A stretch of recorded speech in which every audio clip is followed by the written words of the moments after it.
বিসমিল্লাহির রহমানির রহিম। মাননীয় সংসদ সদস্যবৃন্দ, আসসালামু আলাইকুম। ফ্যাসিবাদের নির্মমতার শিকার অসংখ্য মানুষের কান্না আর হাজারো প্রাণের আত্মত্যাগের মধ্যে দিয়ে অবশেষে আজ থেকে পুনরায় যাত্রা শুরু হতে যাচ্ছে জনগণের ভোটে জনগণের কাছে জবাবদিহিমূলক সত্যিকার অর্থে জনপ্রতিনিধিশীল জাতীয় সংসদ। বাংলাদেশের জাতীয় সংসদের রাজনীতির এই ঐতিহাসিক মুহূর্তে আমি আল্লাহর দরবারে শুকরিয়া জানাই, যার অশেষ রহমতে আমরা একটি ন্যায়ভিত্তিক গণতান্ত্রিক মানবিক বাংলাদেশ প্রতিষ্ঠার লক্ষ্যে যাত্রা শুরু করতে পেরেছি। 1971 সালের স্বাধীনতা যুদ্ধের থেকে শুরু করে 2024 সালের দেশ এবং জনগণের স্বাধীনতা রক্ষার যুদ্ধ সহ এই পর্যন্ত দেশে গণতন্ত্র এবং মানুষের অধিকার প্রতিষ্ঠার সংগ্রামে যারা শহীদ হয়েছেন, ত্রয়োদশ জাতীয় সংসদ শুরুর এই যাত্রা লগ্নে আমি তাদেরকে কৃতজ্ঞতার সঙ্গে স্মরণ করছি। এই আন্দোলন সংগ্রামে যেসব মায়েরা তাদের সন্তান হারিয়েছেন, যেসব সন্তানেরা তাদের প্রিয়জন হারিয়েছেন, যেসব পরিবার তাদের সন্তান স্বজন হারিয়েছেন, যেসব আহত মানুষকে তাদের স্বাচ্ছন্দ্যের জীবন হারাতে হয়েছে, যেসব মানুষগুলো নির্যাতন, নিপীড়ন, রাজনৈতিক হয়রানি কিংবা মিথ্যে মামলা শিকার হয়ে সর্বস্ব হারিয়েছেন, আমি তাদের সকলের অবদানকেও কৃতজ্ঞতার সঙ্গে স্মরণ করছি। দেশের ছাত্র জনতা, কৃষক, শ্রমিক, শিক্ষক, কবি, সাহিত্যিক, সাংবাদিক, চিকিৎসক, প্রকৌশলী, আইনজীবী, কামার কুমার, জেলে তাঁতি, গাড়ি চালক, ব্যবসায়ী এবং সরকারি বেসরকারি চাকরিজীবী, গৃহিণী, সারা দেশে গণতান্ত্রিক রাজনৈতিক দলের নেতা কর্মী সমর্থক তথা সর্বস্তরের সকল শ্রেণী পেশার মানুষ যাদেরকে গুম, খুন, হত্যা, নির্যাতন, নিপীড়ন, মিথ্যা হামলা মামলা কিংবা জীবন্ত মানুষের কবরস্থান তুল্য বর্বর বন্দিশালা, আয়নাঘর, কোনো কিছু দিয়েই যাদের গণতান্ত্রিক আকাঙ্ক্ষাকে রুখে দেওয়া যায়নি, যাদের সাহসী ভূমিকায় দেশে পুনরায় গণতন্ত্র ফিরে এসেছে, আমি ত্রয়োদশ জাতীয় সংসদের এই যাত্রা লগ্নে দেশের স্বাধীনতা প্রিয় গণতান্ত্রিকামী বীর ছাত্র জনতাকে জানাই অভিনন্দন।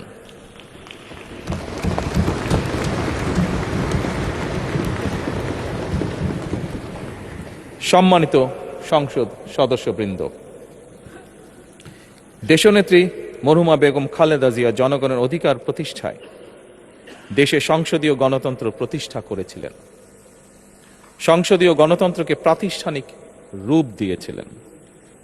সেই গণতন্ত্রকে প্রহসনের রূপ দিয়ে জাতীয় সংসদকে হাস্যরসের খোরাকে পরিণত করা হয়েছিল। দেশে তাবিদারি শাসন শোষণ কায়েম করা হয়েছিল। দেশে সংসদীয় গণতন্ত্র এবং জনগণের অধিকার পুনঃপ্রতিষ্ঠা করার জন্য দেশনেত্রী বেগম খালেদা জিয়া জীবনের শেষ দিন পর্যন্ত লড়াই করেছেন। জীবনে কখনোই স্বৈরাচার কিংবা ফ্যাসিবাদের সঙ্গে আপোষ করেননি। দেশে আজ থেকে আবারও সেই কাঙ্ক্ষিত সংসদীয় গণতন্ত্রের যাত্রা শুরু হলো, আলহামদুলিল্লাহ।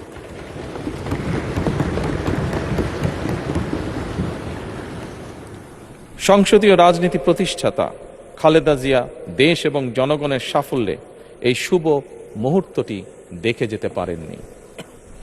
আজ তাই এই জাতীয় সংসদে দাঁড়িয়ে আমরা দেশ এবং জনগণের স্বার্থে আপসীর নেতৃত্ব, ব্যক্তিত্ব, স্মরণীয়, বরণীয়, অনুকরণীয় রাজনীতিবিদ মরহুমা খালেদা জিয়াকে গভীর শ্রদ্ধার সঙ্গে স্মরণ করছি।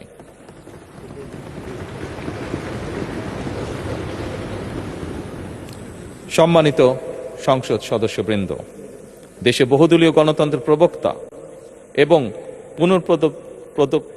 প্রবর্তক, স্বাধীনতার ঘোষক শহীদ প্রেসিডেন্ট জিয়াউর রহমানের একটি উক্তির কথা আপনাদের সামনে আমি স্মরণ করতে চাই। তিনি বলেছিলেন, জনগণই যদি রাজনৈতিক দল হয় তাহলে আমি সেই দলেরই আছি। অর্থাৎ ব্যক্তি কিংবা দলের স্বার্থ নয়, জনগণের স্বার্থই সবচাইতে বড়। এটাই বিএনপির রাজনীতি।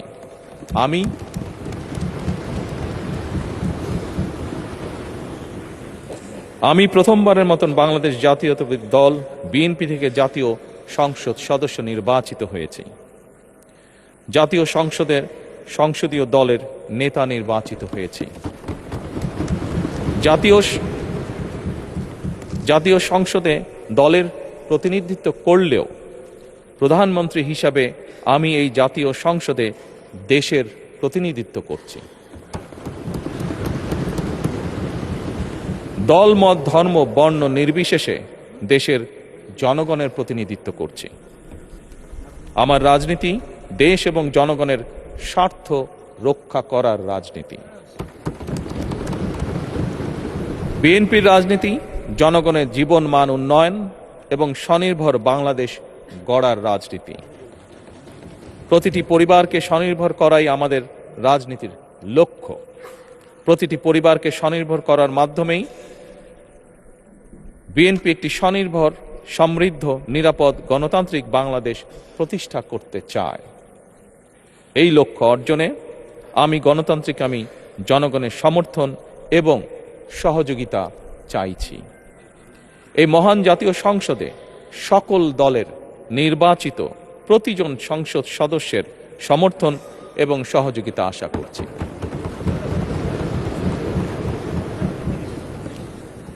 সম্মানিত সংসদ সদস্যবৃন্দ, আমি বিশ্বাস করি আমাদের দল কিংবা মত কিংবা কর্মসূচি ভিন্ন হতে পারে, কিন্তু তাবেদার মুক্ত, ফ্যাসিবাদ মুক্ত একটি স্বাধীন, সার্বভৌম, নিরাপদ, স্বনির্ভর বাংলাদেশ প্রতিষ্ঠায় আমাদের মধ্যে কোনো বিরোধ থাকতে পারে না, বিরোধ নেই।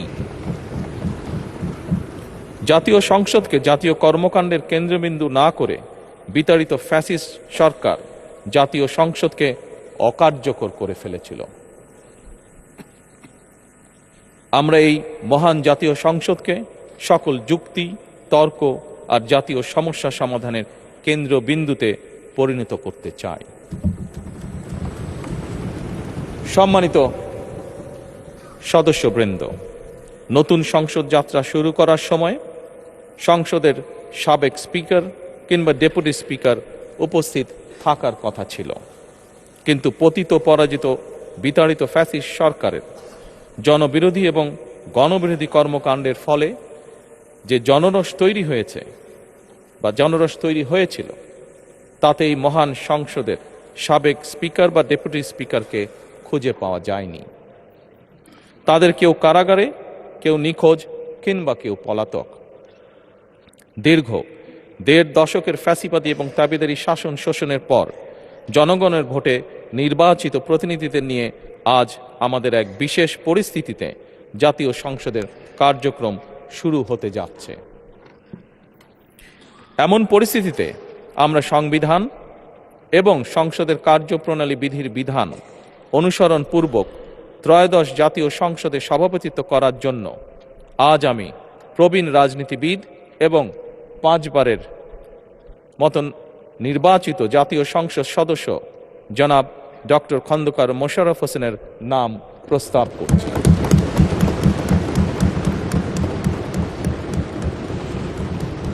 সম্মানিত সংসদ সদস্যবৃন্দ, আমাদের সংসদীয় রীতিনীতির ইতিহাসে এই ধরনের পরিপ্রেক্ষিত নজিরবিহীন নয়।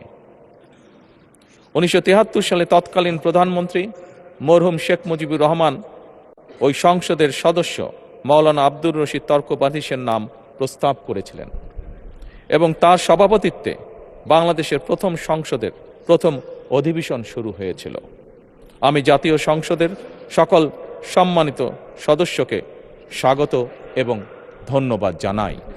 আল্লাহ হাফেজ। বাংলাদেশ জিন্দাবাদ।